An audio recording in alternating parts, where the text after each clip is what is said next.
but there's a whole reaction in society against masculinity. And as Kath referred to it, her dislike of the term toxic masculinity, but and the demonization of masculinity in a way. I just wonder about about that, about almost attacking shame containment strategies and recontainment strategies, and what's the impact of that? Well, the impact of those things are huge, aren't they? As I It's said, you violence. think, yeah, it's violence, Mm, or it certainly can be. yeah, And I think I think the reason why it's violence for men and boys is because of that conditioning. Well, it's okay to yeah, be aggressive if you're a boy. It's not okay to be aggressive if you're a girl. There was yeah, I was doing some training quite recently, and it was really, really interesting. This woman asked me, she said she had read a book. I don't know what the book was. Really should have asked her what the book was. And in that book, what it was saying is that women feel shame and men don't. And I was like, wow, that's some statement, actually, because what we're seeing is an awful lot of shame for men, and we're seeing yeah. an awful lot of the consequences of that shame for men. Mm, It's just that men see it. Oh, if you are presented with violence, that might not look like shame. mm.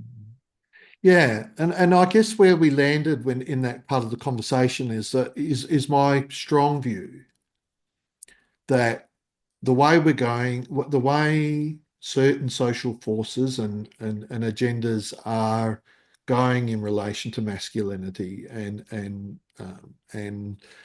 kind of attacks on masculinity, um, they're not going to make the scenario. They're not necessarily violence reducing.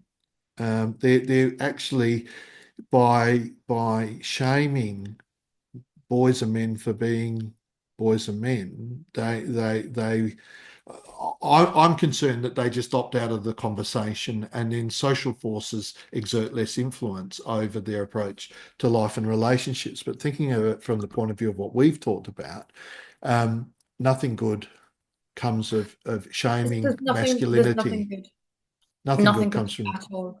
yeah. No, because if you are feeling shame because of who you are, Mm, so being male, mask, um, I'm wary that that's very binary in the way that I'm talking here, but for the yep. sake of the conversation, that is the thing that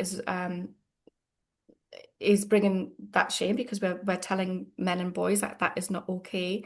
There always Mm, has to be a response. There will yeah. always be a response.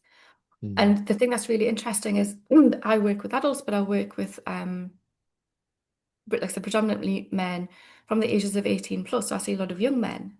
mm, And these young men are terrified of being male. So what's happening for them is they are completely avoiding relationships. They're mm, avoiding sex. They are the people who are going to porn because that is a safer place to be, because then they don't actually have to worry about what anybody thinks about them. So mm, they're not in relationships and they're watching porn. These are the people who would be classed as being sex or porn addicted or have compulsive sexual behavior. They haven't. mm, They're in a state of fear of being who they are because they're worried about the mm, consequences, because they're mm. reading all this stuff online and they're being told categorically that them being male, mask is not okay.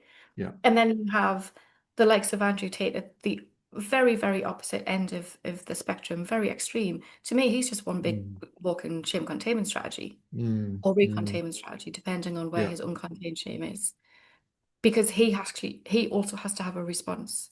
So the reason Mm, why for me that Andrew Tate is so attractive is because young boys need a response. They mm. need to move away from their shame, Yeah. because that's the most intolerable place that we can be. Yeah. So this is what I mean. They have to be responsible. They're either going to withdraw or they're going to attack. It's not loud, but it's